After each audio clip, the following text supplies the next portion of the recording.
नमस्कार दोस्तों, मैं हूं गोपाल राजपूत करण, आपका दोस्त, आपका साथी। आज मैं आपकी खास मुलाकात कराने जा रहा हूं दिल्ली का प्रतिनिधित्व करने वाले संजय गहलोत जी से, जो कि दिल्ली कमीशन फॉर सफाई कर्मचारी आयोग के चेयरमैन हैं। लेकिन उनका बड़ा परिचय है कि संजय गहलोत माने दो परिचय। पहला, संघर्ष का नाम संजय गहलोत। दूसरा, गरीबों के मसीहा के रूप में एक ऐसा चेहरा जो दिल्ली ही नहीं उत्तर भारत के लोगों के, चाहे वो किसी भी वर्ग से आते हो, कहीं से भी आते हो, चोर दवा कुचला या कोई सफाई कर्मचारी है, एक हृदय में जिसके नाम हमेशा गूंजता है, वो है संजय गहलोत। ऐसे संजय गहलोत जी से हम आपकी आज खास मुलाकात कराने जा रहे हैं और जानेंगे इनके जीवन के अनछुए पहलुओं को और आज के परिवेश में, और जब इन्होंने अपनी युवावस्था में थे उस समय को देखा, कैसा देखा। तो संजय जी, बहुत बहुत स्वागत आपका मेरी दिल्ली में संगीत खास मुलाकात में। बहुत बहुत धन्यवाद आपका भी गोपाल जी। और मैं बड़ा सौभाग्यशाली हूँ कि आज मुझे याद है, क्योंकि पिछले 20-25 वर्षों से हम लोग साथ में हैं, लेकिन बाइट देने का मुझे बहुत दिनों बाद मौका मिला आपके पास में। और जहाँ तक आपने इतनी सारी बातें कही हैं, पता नहीं मैं इस बात को डिजर्व करता हूँ या नहीं करता हूँ, ये मुझे नहीं पता, लेकिन मेरा जो ध्येय है, जो मेरा कुछ काम करने का है, तो मुझे ऐसा लगता है कि भगवान ने शायद हमें इसलिए ही बनाया है। तो आज अपने सभी जो कर्मचारी भाई बहन हमारे सुन रहे हैं इन बातों को, उन सबके चरणों में नतमस्तक हूँ। और जैसा कि अभी गोपाल जी ने जानना चाहा है, मेरा जन्म तो यहाँ दिल्ली में ही हुआ, जन्म दिल्ली से हुआ। दिल्ली की वो गलियां जिन्हें कहा जाता था कि जमुना पार, एक दौर भी था जब एक नारा लगता आर पार जमुना पार। और संजय गहलोत जी वो एक ऐसे व्यक्तित्व थे, उछल कूद जिसे कहते हैं ना, कि जिनके पैर में एक चक्कर था, कभी घर नहीं रुकना, लोगों की सेवा करना। उनके लिए गीता कॉलोनी से लेके सीमापुरी एक ऐसा था जैसे किसी लोगों की, किसी के लिए गांव होता है, इधर उधर उधर दल्लू पराव से करावन नगर, तो इनका छोटा सा आपने, मुझे लगता है, गांव की तरह से ट्रीट किया। तो मैं पहले जानना चाहूंगा, जब आपका जन्म हुआ सर, कहाँ हुआ और प्राथमिक शिक्षा कैसी थी? हाँ, देखिए, जैसे मैंने बताया कि जगह वहाँ मेरा जन्म हुआ 12 नंबर गली में, और बहुत ही मिडिल क्लास फैमिली का रहा हूँ। तो हम जानेंगे संजय गहलोत जी से कि वो जो परिवेश था, जब ये कहते हैं प्राथमिक स्कूल हुआ करते थे, मुझे लगता है शायद ही इन्होंने उस वक्त गिने चुने स्कूल रहे होंगे, मॉडल स्कूल, और आज के बच्चों में, आज जब आप समाज से जुड़े हुए थे, क्या फर्क है? और पहले आपका जन्म दिल्ली में कहाँ हुआ और प्राथमिक शिक्षा? गोपाल जी, जहाँ तक आपने पूछा है मुझे, तो अजीत नगर में, गांधीनगर विधानसभा जो अजीत नगर है, वहाँ मेरा जन्म हुआ है। और घर की हालिया पोजीशन या कहूँ, अभी भी वैसे ही है, कोई ज़्यादा बदलाव तो नहीं आया। माली हालत तो पहले जैसी ही है अभी भी लगभग। दरअसल क्या है कि हाँ, उधर जमुना पार में ही कांति नगर में एक स्कूल था, नेहरू आदर्श, उससे पहले सिलमपुर में हुआ करता था। तो प्राथमिक शिक्षा तो वहाँ से हुई, और उसमें केवल वो 8वीं क्लास तक का था। बाद में वहाँ से शिफ्ट होकर सिलमपुर से कांति नगर चला गया, वो केवल 10वीं क्लास तक का ही था। वहाँ 10वीं पास करने के पश्चात, सन 84 की बात है शायद, वहाँ से करने के बाद अब सवाल उठा के आगे 12वीं तक कहाँ तक पढ़ा जाए। पिताजी नाराज होने लगे, कहने लगे मैं कहीं बाहर जाने दूंगा, कहीं जमुना पार में कहीं पढ़ना तो पढ़ लो बेशक। मैं साइंस पढ़ना चाहता था, वहाँ एडमिशन नहीं हो पाया, तो लिहाजा डीएवी दरेगंज, डीएवी स्कूल दरेगंज जो है, वहाँ से मैंने अपने मतलब उस दौर में आप जमुना पारा जीतने से दरिया जाते थे जी। और मैं समझता हूँ उस टाइम शायद 225 को 330 बच्चे। बिल्कुल कह रहे ठीक आप।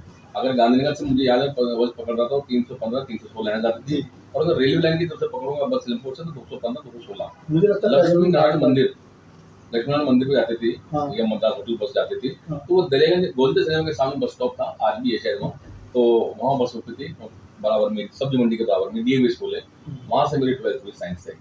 उसके बाद फिर कभी ऐसा हुआ कि आप घर से निकले, खाना मम्मी ने बनाया हो और लेट स्कूल पहुंचे, आपने कहा सर मैं जमुना पार जाता हूँ इसलिए लेट हो गया? सच्चाई तो ये गोपाल जी, कल भी सच्चाई बताना चाहता हूँ। उस समय तो हमें ये भी पता लंच किसे कहते हैं, तो सच्चाई सुबह एक कप चाय मिली तो मिली, नहीं तो ऐसे ही घूम रहे सारा साथ। कोई खास पिताजी कॉर्पोरेशन में 14 ब्लॉक में सफाई कर्मचारी थे, और मम्मी रघुपुरा में घरों में सफाई का काम करने जाती थी। तो वो अपने अपनी ड्यूटी पे पहुंच जाए सही समय पर, ये ज़्यादा अच्छा होता था, तो मैं संभालने वाला तो कोई था नहीं, तो चाय मिली सुबह तो ठीक है, अन्यथा स्कूल में चले गए। ऐसे टाइम पर शाम को खाना खा लिया जाता था एक बार में। तो बड़ा ऐसा महसूस कर रहा हूँ जैसे ना कल की ही बात हो बेशक हो। तो बहुत संघर्ष किया, और मैं तो बड़ा सौभाग्यशाली रहा हूँ कि मुझे अपने समाज का बहुत अच्छा मुझे साथ मिला। जब कहीं नौकरी नहीं मिली तो एमसीडी में मैंने काम करना शुरू किया, सफाई कर्मचारी के पद पे। मुझे ज़्यादा नॉलेज आपने एमएससी की हुई है जी, मैंने एमकॉम पास किया हुआ है। जी। मैंने एमकॉम पास किया है, लेकिन उसके बावजूद नौकरी नहीं मिली। तो लिहाजा गीता कॉलोनी में ही सफाई कर्मचारी के पद पे मुझे काम करना पड़ा। काफ़ी वर्षों तक मैंने काम किया वहाँ पे सफाई कर्मचारी तो के पद कैसा पे। लगता रहा होगा आपके कुछ साथियों आपके साथ जिन्होंने शिक्षा ग्रहण की होगी और कि घर में माँ बाप क्या कहते होंगे, क्या नहीं, सोचता आज भी बहुत सारे कुछ ऐसे लोग हैं, जैसे भाई सतीश मंगवाना जी हैं, और भी कुछ लोग ऐसे हैं जो मेरे साथ पढ़ते थे उन दिनों स्कूलों में। एक ही दिन याद है हमें, क्योंकि मुझे लगता है कि आदमी अगर ज़्यादा हाई-फाई होता है या कुछ होता है, तो वो शायद दिन भूल जाए। लेकिन जो ज़मीन से जुड़ा हुआ होता है, जिसने से कष्ट देखे हों, तो शायद वो दिन नहीं भूल पाते कभी भी। तो वो सारे के सारे दिन हमें याद हैं। एक जैसे चलचित्र चलता है ना, दिमाग में फ़िल्म चलती है, वो सब चल जाता है मुझे दिमाग लग में रहा है हमारे। जी रहे हैं आप दोबारा। या बिल्कुल, बिल्कुल। और देखिए अभी भी वहीं रह रहे हैं, उसी जगह। जहाँ हमारा जन्म हुआ, जिस स्थान पे, जिस घर में, आज भी उसी जगह रह रहे हैं। बल्कि सच्चाई तो ये है कि बहुत सारे लोग मुझे रोज़ाना कहते हैं, जो मिलने आते हैं सुबह घर पे, कि भाई साहब यहाँ कहाँ रह रहे हो आप? इतनी गंदगी का माहौल है यहाँ पे, ऐसे है। तो मैं उनसे एक ही बात कहता हूँ कि भाई जब संजय गहलोत आपको पिछले 30 वर्षों से, जब से हमने हाउस संभाला, सही तरीके से काम करना शुरू किया आप लोगों के लिए, मैं अपनी छोड़ के भागा आपको, भाई मैं आप कहीं नहीं जाऊँगा आपको छोड़ के। जैसे लोग दूसरे रह रहे हैं, ऐसे ही मैं रहूँगा उनके साथ। लोग मेरे पास आते, गली में पानी भरा हुआ है तो वो आते हैं, सबको मैं ट्रीट करता हूँ बड़े तरीके से, और वहीं मुझे रहना पसंद है बिल्कुल। तो कभी ऐसा महसूस हुआ कि उस दौर में जब लोग ये मदद करते थे, लोग आते थे कि यार संजय भाई पढ़े लिखे हैं, हमारा लेटर लिख दीजिए, कुछ समझ में नहीं आ रहा, अधिकारी में परेशान कर रहा है। तो क्या ऐसा कोई कविता, कोई किस्सा हो? नहीं, आज भी यहाँ, आज की बात बता रहा हूँ, आज की बात तो लगे उस जब यंग था संजय, या। संजय 23-25-30 साल का रहा होगा। हाँ, हमने बीड़ा उठा रखा था उनको काम करने का, क्योंकि सबसे बड़ा जो एक बाबा साहब का नारा ना, शिक्षित बनो, संगठित हो, संघर्ष करो, वो नारा हमेशा दिमाग में रखा मैंने, क्योंकि मजबूत है हमारी पढ़ाई लिखाई, जिसके आगे जो अधिकारी तो बेबस होते थे। हम टू द पॉइंट बात करते थे, अपनी बात को मनवाते थे, तो जिसकी समस्या होती थी उसको अपॉइंटमेंट लेके। आज भी मेरा वही सिस्टम है। ऐसे नहीं बिना बात में वहाँ जाके धक्के खा रहे कमिश्नर ऑफिस में या किसी डीसी ऑफिस में, नहीं। पहले वहाँ अपॉइंटमेंट फिक्स होते थे हमारे। सपोज करें किस दिन कमिश्नर डीसी नहीं मिलेगा, तो अगले दिन मिल जाते थे हम, तो वहाँ जाके मिलते थे, उनसे उनका काम कराया जाता था। इसे धीरे धीरे काम बढ़ता चला गया, और आज अगर मैं यहाँ हूँ तो केवल और केवल अपने सफाई कर्मचारियों के कंधे पे ही सवारी करके मैं यहाँ पे बना हूँ, क्योंकि वही लोग संजय गहलोत जिंदाबाद, संजय गहलोत जिंदाबाद कर रहे थे, तो उनके माध्यम से मैं यहाँ तक आया। कभी कोई ऐसा साथी मिला या आज जाता है तो उसको जो संजय गहलोत जिंदाबाद कहता था, आज वो आपको भी मिलता है? वही सारे लोग हैं, वही सारे लोग हैं जो साथ में रहे। बल्कि आज है ना, हम यहाँ 6 नवंबर 2025 को बैठे हुए इस समय जी। मुझे आज थोड़ा दुख भी है, क्योंकि कल की ही बात है, कल की 5 तारीख घटना है। हमारे ओम भगत जी जो शारदा के निवासी थे, अच्छे लीडर थे, और कल उनका स्वर्गवास हो गया। मैं गया भी था वहाँ पे, तो बड़ा दुख हुआ। जो एक बराबर का भाई साथ चला जाए तो बड़ा दुख होता है। और आज वीरपाल गहलोत जी ने अपना संपूर्ण जीवन सफाई कर्मचारियों के लिए अर्पित किया, और यहाँ जहाँ हम बैठे हुए हैं, यहाँ मेंबर के तौर पर उन्होंने काम भी किया है, काफ़ी वर्षों तक मेंबर के तौर पर काम किया है। आज उनका भी स्वर्गवास हो गया, बड़ा दुख है इन बातों का। तो आज भी बहुत सारे कर्मचारी वहाँ से आए। तो जहाँ तक मेरा मानना है, तो मुझे ऐसा नहीं लगता अब चेयरमैन बन गया तो मैं कोई बहुत बड़ा गवर्नर थोड़ी बन गया हूँ। भाई ठीक है, सरकार की नजरों में इससे ज़्यादा ये जिम्मेदारी, बिल्कुल बिल्कुल डेफिनेटली।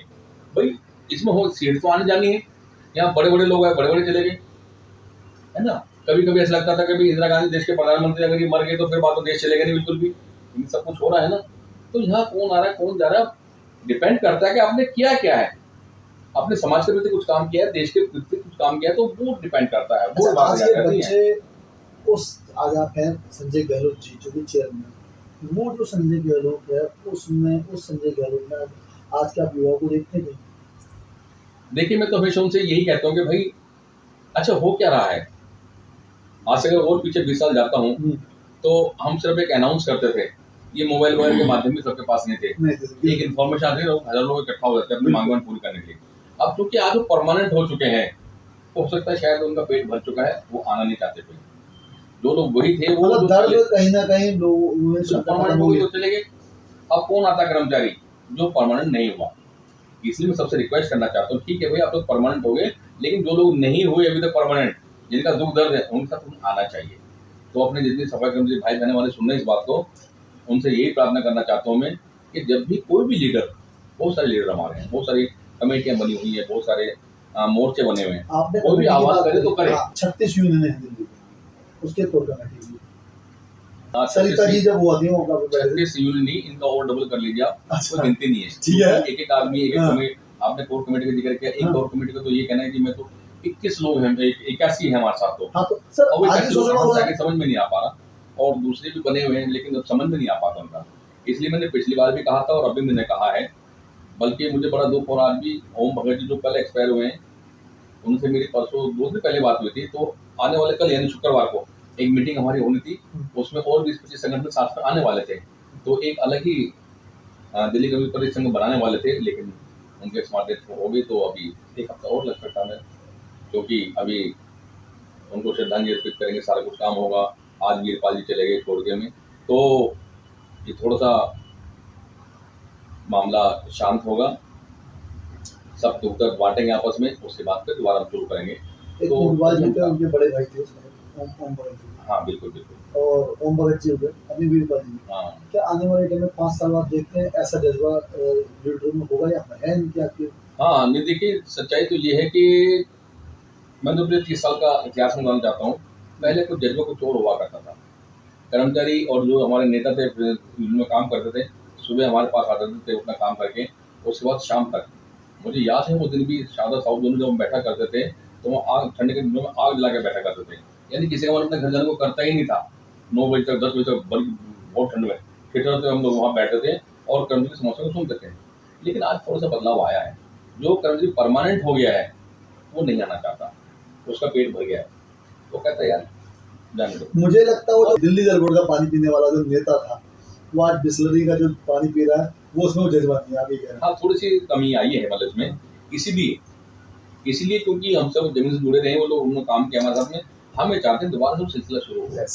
और उन सबको मोटिवेट करके, चाहे बेशक घर जाना पड़े। मैंने पहले भी कहा, मैं आज भी कहता हूँ, कोई मैं ही सबसे छोटे बाप का हूँ, मुझे ही माफ करें सब, कोई दिक्कत वाली बात। हम सबके घर पर जाएंगे, सबके पैर छुएंगे, सबका आशीर्वाद लेंगे और सबको एकजुट करेंगे। जो परमानेंट हो चुका उसे भी, जो परमानेंट होने वाला उनको भी इकट्ठा करेंगे। तो हम देखते हैं फिर हमारा काम कैसे नहीं हो पाता। हमारे एक संवैधानिक ताकत है, अभी मेरा कार्यकाल बचा हुआ है काफी यहाँ पे, वो और जब पब्लिक की ताकत, जो हमारी कम्युनिटी की ताकत साथ होगी, सारे काम हमारे होंगे। वो कहते हैं जल्दी बहुत बड़ी वापस कर आबादी, देंगे। बहुत बड़ी आबादी में दिल्ली नगर निगम, उसमें आपका जो ये आयोग है, कमीशन है, मुझे लगता है उसके ऊपर एक अभिभावक के तौर पे कार्य करता है। तो आज तक की जो आपकी उपलब्धियां लोगों के बीच में नहीं पहुंच पाई। पूरे एशिया में हर स्थानीय संस्थान कोई ना कोई प्रदर्शनी लगाता, कोई कार्यक्रम होता है। क्या संजय गहलोत जी भी अपने इस पूरी यात्रा के बारे में कोई ना कोई ऐसी योजना दिल्ली सरकार के साथ मिलकर? देखिए सही बात है, और न केवल एमसीडी बल्कि बहुत सारे दूसरे डिपार्टमेंट वो भी इसमें शामिल आते हैं जी। हमारा जो इंटरफेयर होगा दिल्ली का सफाई होगा, वो हर डिपार्टमेंट में है। जी। चाहे कर्मचारी हमारा आरबीआई रिजर्व बैंक कोठे में काम करता हो, चाहे वो प्रधानमंत्री कोठे पे काम करता हो, बेशक वो सब अगर उनके साथ कोई बदतमीजी करेगा, तो उनको सताएगा, उनका मान सम्मान करेगा, तो उनको हम बुला सकते हैं। आज की बात सुनो, एनडीएमसी आज 6 नवंबर है जी। आज मैं बाद में आया, सबसे पहले मीटिंग करके आया हूँ चेयरमैन जी। जो चेयरमैन है एनडीएमसी के, उनसे हमारी मीटिंग हुई और उनके बहुत सारे सूचना करके तब हम यहाँ के बैठे। और जैसा भी आपने कहा है कि बहुत सारे संगठनों को जोड़ने वाली बात है, या आपने जो कार्य किए हैं लोगों तक नहीं पहुंचे, तो ऐसा कुछ असली बात ही है। मुझे कहीं ना कहीं मैं चाहता हूँ कि तो ड्रामाबाजी सी मुझे लगती है मदद लेकिन आपको मोदी जी भी जो कुछ कहते है, हैं, लेकिन मोदी जी भी कहते हैं देखो कम से कम जो कर रहे हो अपने आप को, लोग जैसा भी मोदी जी की बहुत बड़ी आपने देखो राष्ट्रीय कार्यक्रम हो, जैसे क्या ना, प्रत्यक्ष को प्रमाण की आवश्यकता नहीं पड़ती जी। मैं पूरी कोशिश करता हूँ, जो भी हम दिन भर में कार्यप्रणाली करते हैं वो फेसबुक के माध्यम से, मीडिया के माध्यम से, अखबारों के माध्यम से, जैसे मान लो आज हमने मीटिंग की है तो कल सबके हाथ में अखबारों सब में देख लेंगे हमने क्या काम किया। अब उनको अलग से कुछ बना के ऐसा दिखाना, तो मेरा विश्वास करने में ज्यादा है दिखाने की अपेक्षा। इसलिए जबकि हम चाहे तो आयोग से बड़े बड़े सेमिनार कर सकते हैं, बड़े बड़े कर सकते हैं, लेकिन जो कर्मचारी इतने सालों से हमारे साथ में प्यार करते हैं वो यही कहेंगे भाई हमने देख तो रखा है, इसमें अपनी नई बात मुझे क्या दिखा दी। हम चाहते हैं कि वो खुद कहें आके कि हमने आपका काम देखा, तो तब हमारी जीत है। अब मैं रोजाना को वृत्त चित्र दिखाता रहूँ यहाँ ला के या कहीं बड़े हॉल में इकट्ठा कर करके, उन्होंने देख तो रखा है और क्या देखना चाहेंगे, खुद कहेंगे। मुझे कई यूनियनों के जो मेरी बात होती है पर्सनली, कई यूनियन उसमें दिलीप पार्जा भी हैं, सुरेश सूद जी हैं, उन्होंने कहा कि मुझे कि भाई संजय गहलोत जी को ये चाहिए, उन्होंने एक आइडिया दिया है लोगों ने कि एक जैसे आपका सिल्क सेंटर है, उसमें आप आज तक की यात्रा हो, अपना जो एमसीडी ने और ये आयोग ने कैसे सफर तय करा, क्योंकि ये एशिया का बहुत बड़ी कैपिटल है दिल्ली। देखिए इसमें तो मैं उन लोगों को धन्यवाद करता हूँ जो लोग ऐसे अप्रोच कर रहे हैं कि कैसे बनाने चाहिए, तो कोई दिक्कत नहीं, टाइम टू टाइम वो सब देखते रहते हैं फेसबुक, तो एनफ ये बहुत है उनको दिखाने के लिए। बाकी अगर कर्मचारी खुद चाहेंगे, जैसे बहुत से लोगों को तो पता ही लगभग जो इतने सालों से जुड़े हुए सामने सबको पता तो ऑलरेडी, नहीं मैं क्या दिखा सकता हूँ, ये बात मेरी समझ से बाहर है थोड़ा सा। लेकिन ये आपका सुझाव अच्छा है, क्योंकि सबका स्वागत करें, सबका मान सम्मान करें, अपने विषय मत है उनके बारे में जानें, तो एक ऐसा गेट टुगेदर का कार्यक्रम, मिलन समारोह कह सकते हैं इसको, कर्मचारियों का और चेयरमैन, आयोग के चेयरमैन का, ऐसे हम कुछ कर सकते हैं। और मैं ये अच्छा सुझाव है आपका अप्रिशिएट भी करता हूँ।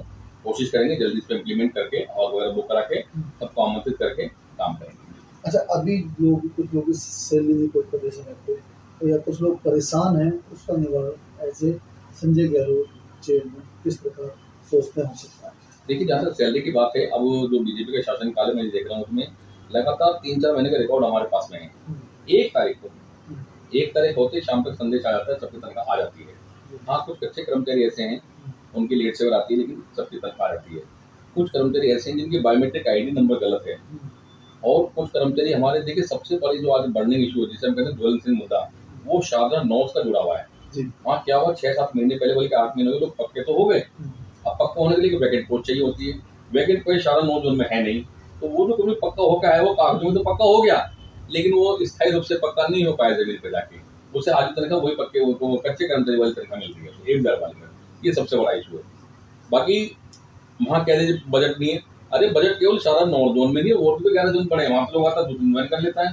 तो हमारा पूरा जो ध्यान इस तरफ है, मैं पूरी कोशिश कर रहा हूँ 1-2 मिनट डिप्टी कमिश्नर से मिलकर वहाँ पे, और उनके साथ अच्छे वार्तालाप करके और उन पर दबाव बना के इनकी पोस्ट को क्रिएट कराया जाए। नहीं है तो नई पोस्ट क्रिएट करो, अन्यथा कहीं से पोस्ट लाके, तो हमें नहीं पता, जो कर्मचारी वहाँ से पक्के हुए उनको तुरंत पक्के के ज्वाइनिंग देनी चाहिए। कुछ लोग कहते हैं कि जगह है हमारे पास, कर्मचारी कम है, इसलिए सफाई नहीं हो पाती, तो जल्दी आपने बात कही पोस्ट होनी चाहिए या लोगों की भर्ती होनी चाहिए, आप कैसे देखते हैं? देखिए, मैं तो चाहता हूँ पहले जो लगे हुए हैं ना, इनका निपटारा हो जाए तरीके से, क्योंकि पहले तो वो निपटे नहीं बेचारे, दूसरों को और जिंदगी खराब करने वाली बात है। पहले वो निपट जाएंगे तो दूसरों के लिए एक अच्छी पॉलिसी बना दी जाएगी। हाँ, ये आज ये परमानेंट, आज ये लगा है तो ये उस पर नहीं लगेगा 2 दिन के विजिट कर्मचारी पे, वो डायरेक्ट डिलीवर लगा उसको, या परमानेंट की श्रेणी में रखा जाए, इंटरव्यू करके लगाया जाए उसको, तो कम से कम उनको तनख्वाह मिलेगी पहले। अब वो क्या रहा है, हमारे कर्मचारी ऐसे हैं जो बेचारे की 50 साल का, 55 साल का तो हो चुका है ऑलरेडी, वो कुछ कर्मचारी ऐसे जो बिल्कुल लास्ट में चल रहे हैं, 59 की एज होगी, 60 के हो रहे हैं, और वो कच्चे रिटायर हो गया। अब इसमें सरकार तो कुछ कर नहीं सकती, क्योंकि रूल के मुताबिक अगर कभी तनख्वाह, ये जो आपकी उम्र है 60 साल की हो जाए, तो मतलब रिटायर तो करना ही पड़ेगा। कर्मचारी शोर मचाता है कि देखो मैं तो पक्का नहीं कर पाया, अब क्या करें, उसका रिकॉर्ड लेट मिला या उसकी डेट ऑफ बर्थ कम पाई गई, मुझसे डिस्क्रिपेंसी होगी, तो ऐसा ना हो उसके साथ में। तो हम भी चाह रहे हैं कि जल्दी से जल्दी ही 2025 तक के सारे कर्मचारी पक्के हो जाए, हमारे कंपनी लोन वाले जनरल कर्मचारी भी, तो फिर नए सिरे से बिल्कुल परमानेंट ऑफर लेटर मिले बाकायदे कर्मचारी को, और वो पक्के के रूप में अपना काम करे, तब हम कह सकते हैं वाकई में हमारे साथ न्याय हुआ है, और हम भी कहीं ना कहीं अपना एक वजूद रखते हैं इस देश में पैदा होने के लिए। आज संजय गहलोत जी चेयरमैन के पद पे हैं, कितने संतुष्ट और कहाँ अपने आप को मानते हैं? देखिए, मुझे सिर्फ इसलिए अच्छा लगता है कि ये बाबा साहब अम्बेडकर जी की देन है, जो मुझे आज ये हरे पेन का इस्तेमाल करना पड़ रहा है, और मैं इसका बखूबी इस्तेमाल करता हूँ। मुझे नहीं लगता जो पहले चेयरमैन रहे उनका कैसे रहा होगा, ना मैं कोई क्रिटिसाइज करना चाहता, उनका काम उनकी जगह, मेरा काम मेरी जगह। मैं तो स्वयं गया हूँ आज वहाँ पे एनडीएमसी के ऑफिस पे, जंतर मंतर के पास, तो वहाँ जाके जो इशू उनको भी निपटाए यहाँ पे। और मुझे इस बात से भी कोई परहेज नहीं होता कि डीसी वहाँ बैठा अपने ऑफिस में, तो मैं क्यों ना जाऊँ, क्योंकि यहाँ जगह कम होती है हमारे पास, सारे अधिकारी नहीं आ पाते, तो वहाँ जाकर उनकी समस्या सोल्व करते हैं। तो जितना काम होता है उतना करेंगे इनके लिए। तो मैं संतुष्ट से, ये नहीं कि मुझे कोई बड़ा पद मिल गया यहाँ पे, ये है ना। आपने भ्रम तोड़ दिया कि लोग कहते थे कि मेरे ऑफिस में आओ, मुझसे मिलो, तो अपने को बड़ा मानते हैं। तो आपने कई बार देखा, चुनाव में भी रहे तो आप वहाँ जाके लोगों से मिलते हैं, कितना फर्क होता है? इसमें दिक्कत है क्या? आज मैंने 2-3 जो भी लोगों को मानसिकता होती है कि मेरे पास लोग आए, मेरी कुर्सी के सामने बैठे, आपने वो तोड़ दिया। हम उसमें कुछ नहीं कर सकते, तुमका सोचने जैसे कुछ लोग अलग बात है, लोग ऐसे सोचते हैं, अरे ये तो सौभाग्यशाली हम लोग, कम से कम हमें कुछ काम करने का मौका मिला है उनके लिए, वो हमारे देवता के समान है जी, वे देवता के समान है हमारे एक सफाई कर्मचारी, जिनके लिए हम बैठे हुए यहाँ पे। तो अगर उनके पास जाके भी काम करने वाली बात है तो हम काम करेंगे। चेयरमैन हूँ, अब भी काम करूँ, चेयरमैन पद के बाद भी मैं काम करूंगा। जब सीधा सीधा कह रहे हैं, चाहे मैं इस कुर्सी से काम करूँ, चाहे इससे मुझे कोई फील्ड में काम, मुझे कोई फर्क नहीं, या इससे कोई फर्क नहीं पड़ता। मैं आज भी यहाँ बैठे बैठे अपने एक मैट हो तो उससे बात कर लेता हूँ, जब मैं जो एमपी पे उनसे बात करता हूँ, तो संजय गहलोत ही रहेगा ना, या संजय बहुत थोड़े हुए बना देगा उसको, मेरा नाम तो वही रहेगा, उसमें दिक्कत वाली बात है, उसका काम हो जाएगा, जो काम उसका 2 महीने बाद होना बेचारा 1 दिन में हो जाएगा काम उसका, और अच्छी बात है। दिल्ली की जनता के लिए और सफाई कर्मचारियों के कुछ देखिए, हो क्या रहा है ना, कुछ ऐसी पार्टी यहाँ दिल्ली में है जो रोजाना क्या करते क्या है, अभी छठ मैया का उपवास भी रखा, लोगों ने काम भी किया। जमुना नदी की सरकार जो वर्तमान सरकार में सरकार चल रही है उन्होंने काम कर। अब दूसरे जो हैं विपक्षी लोग जो हैं फिर जमुना मैया में जा रहे हैं दोबारा से, वो दिखा देखो जी पानी तो ऐसे कैसे, इससे करने में क्या हो जाएगी। अभी मैंने देखा एक इनका आदमी है, आम आदमी पार्टी का है वो, जो अपने आपको बेरोजगार नेता कहते हैं, और वहां जगह मैं देख रहा हूँ कि बस स्टॉप पर खड़े मंडी हाउस में जाके और लोगों से पूछ रहे हाँ जी बस टाइम पे आ रही है यहाँ पे। अरे जब आप खुद ट्रांसपोर्ट मिनिस्टर थे कितनी बार आपने जाके पूछा लोगों से बस आती नहीं आती। जब आप स्वास्थ्य मंत्री थे कितनी बार अस्पताल जाके लोगों से पूछा दवाई मिल रही। यानी अपनी बात बड़ी करने, लोगों में वैमनस्यता फैलाने काम ये लोग कर रहे हैं। ऐसा ना मतलब नोटिंग कर रहे हैं, काम भी तो नोटिंग कर लीजिए आगे कर रहे हैं, कहीं ना कहीं जीवित रहे इस फील्ड में, तो ये वाला काम करते जो कि गलत है। ऐसा नहीं करना चाहिए, उन्हें भी तो इनसे मिलकर काम करना चाहिए। और हमेशा एक बात रही है, सरकार के साथ मिलकर ही काम अच्छा किया जा सकता है, उसके विरुद्ध जाके नहीं कर सकते। कई बार क्या होता है हमारे सभाकर्मी में हड़ताल तो रख लेते हैं, इन लोगों को बुला लेते हैं बिना बात में, वे जाके सरकार के खिलाफ बोलते हैं, इसे सरकार फिर से अपने हाथ और खींच लेती है। अभी हुआ क्या, यहाँ मेहराम नगर की बात है, हमारे कुछ कर्मचारियों के जो वहां रहते हैं उनको मकान तोड़ने का नोटिस दिया गया, सब गए वहां पे, बड़े बड़े नेता लोग गए वहां पे, बड़े बड़े वायदे करके आए, लेकिन उसने कुछ भी नहीं किया। काम तो दिल्ली सभा के आयोग से ही हुआ ना। तो कहने में करने में बहुत फर्क होता है। ये लोग मतलब शोर होता है काम पीछे करवा देते हैं। तो विपक्षी लोगों से मेरा अनुरोध है कि ये ज्यादा मतलब वो ना करें, ठीक है उनका काम है आप उन्हें दिखाएं, लेकिन इतने निचले स्तर पर जाकर काम करेंगे उनके साथ में, और उससे तो पार्टी और तो उनका कौन सुनने वाला है। जब ये खुद लोग सत्ता में थे उसके बाद तो काम भी करते थे। विवेक का इस्तेमाल करिए जिससे कि आपका भला। यस बिल्कुल।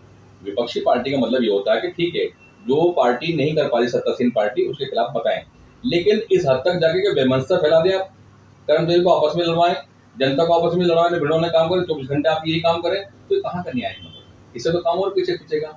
इसलिए उनसे अनुरोध है कि भाई अपना कुछ और काम कर ले, आप बेरोजगार है तो नौकरी कर लो, जाके कुछ भी काम कर लो, लेकिन इस तरह आप अपने आप को बेरोजगार के ठप्पा लाके रोज जमुना में घुसे रहोगे या बसों पर खड़े रहोगे, ऐसे काम तो चलने वाला है। कुछ उनके विधायक ऐसा काम कर रहे हैं कि वो दिखा रहे हैं अपने तालाब दिखा रहे हैं जाके कि देखो जी ये नाला है ये क्या है। अरे उन्हें इतनी अकल होनी चाहिए, तुम खुद इलाके के विधायक हो, जो वर्तमान विधायक हैं वो ऐसा काम कर रहे हैं, अपनी पावर का इस्तेमाल करके तुम उन्होंने साफ कराया।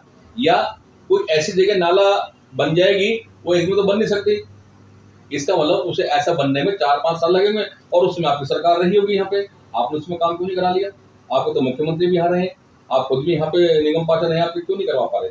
तो इससे साफ जाहिर ये होता है कि अभी दिल्ली में उपचुनाव होने वाले हैं, ये सब ड्रामाबाजी है, कुछ भी नहीं है, ये खोखले। एक कहावत ना हमारे बड़े बुजुर्ग कहते हैं, गुरु जी यहाँ बैठे हुए सब कहते हैं कि थोता चना बाजेगा ना। जो खोखले होते हैं कमजोर होते हैं वो ज्यादा अध जल गगन छलकत जय जैसा होता है ना, उसमें अगर आप नहा दे तो पानी है, अगर वो फुल भर रहेगा वो परिपक्व लोगों तो ऐसी बकवास नहीं करेंगे, ऐसी बातें नहीं करेंगे, इससे काम हमारा और अटकता है। अभी हमारे लोगों ने हड़ताल करी वहाँ पे, लेकिन बड़े बड़े नेताओं को बुला लिया, वो नेताओं के साथ मिलकर सारा का सारा मामला खराब। अगर वो सही तरीके से अप्रोच करते, उनकी ताकत, उन्होंने बहुत अच्छा काम किया, अपनी ताकत को दिखाया, लेकिन कहीं ना कहीं राजनीति का शिकार होकर बैठ गए। अगर ऐसा लगा डायरेक्ट जो सत्तासीन पार्टी जिससे हम ले सके कुछ। और देखिए आपको टाइटल भी है गोपाल राजपूत जैसे लिखते हैं, भाई मैं तो कहता हूँ जिसका राज है उसका पूत बन जाओ तो तुम्हारा काम बन जाएगा। बात तो काम उनसे लेना है, जो पार्टी का कार्य करता है वो अलग बात है। मैंने सिर्फ देखे कट्टर पार्टी के होते हैं, जब सत्ता सरकार है या नहीं है ये पार्टी के रहते हैं, लेकिन जैसे जो भी कुछ है अगर काम भी करवाना तो ऐसा कर रहे तो क्या दिक्कत वाली बात है। आप एक तो काम करवा रहे हैं, ऊपर जबरदस्ती कर रहे हैं, ऊपर सामने तो बिठाना ही पड़ेगा, उन्हें तालमेल करके कुछ भी करके तो तभी कुछ बात बन सकती है। मतलब आप ये कह रहे हैं कि अगर साथी यूनियन है, अगर संजय गोयल जी के पास आती है सरकार से कोई समस्या है तो आप उसे ब्रिज का काम करें। आपको कर्मचारी दंदना तो मेरे पास में क्या मैं उसका काम करूंगा। एक बार को वो आके आराम से बैठे यहाँ पे तसल्ली से मैं काम बताएं, यहाँ पे एक बार को ना होने वाला काम हम उसका कर देंगे, और यहाँ से नारेबाजी करता है दंदना का वायु आपस में, तो हम कैसे काम कर देंगे। तो थोड़ा सा ये होना चाहिए, सही है। हाँ ये पब्लिक के लिए भी कर्मचारी सबके लिए मतलब जनरल वाली बात है, तो आराम से सोचने काम कर सकता है। और मेरा सबसे यही अनुरोध है, संदेश भी देना चाहता हूँ, हम सब एक हैं, हमारे देश की जो परंपरा है उसके अनुरूप, चाहे बेशक अब देखिए क्या होता है यहाँ पे, अगर हम 10 किलोमीटर आगे चले जाएं तो वहाँ की बोली भाषा में अलग मिल जाती है, कपड़े पहनने का रिवाज अलग है, लेकिन उसके बावजूद भी हम एकता में अनेकता होने के बावजूद हम सब लोग एक हैं। तो भारत की जो मिसाल है उसी को आगे बढ़ा के चलते रहें और सब मिलजुल के काम करें। हम सब एक ही हैं, यहाँ कुछ नहीं रखा, आप एक दूसरे के बेइज्जती करते हैं, इल्जाम लगाते हैं, काले मुंह करते हैं दूसरे को, तो कुछ नहीं होने वाला उसमें। आओ हम सब मिलकर काम करें, और जैसा कि आपका टैलेंट है मेरी दिल्ली मेरी शान, इसकी शान तभी बढ़ सकती है हमारी दिल्ली की जब हम मिलकर एक साथ बैठेंगे, वेर विरोध बुलाएंगे तो शायद कुछ ऐसे बात बन पाएगी। ये थे हमारे साथ संजय गहलोत जी। मुझे लगता है जो हमारे अक्सर मतलब खासकर हर मेट्रो सिटी में बच्चे अपने माँ बाप से कहते हैं मेरे पास ये नहीं है वो नहीं है, तो ऐसे लोगों के बारे में जानना चाहिए, सीखना चाहिए। किन परिस्थितियों में इन्होंने जीरो से हीरो बनने तक का सफर तय करा।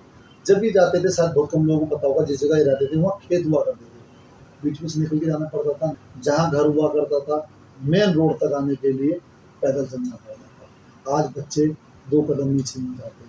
देश को आगे लेके जाना है, विश्व गुरु बनाना है, तो ऐसे आइडियलों को समझिए, देखिए और देश को आगे लेके जाइए। मैं गोपाल राजपूत, मेरी दिल्ली में संगीत खास मुलाकात में राकेश गौतम के साथ। नमस्कार।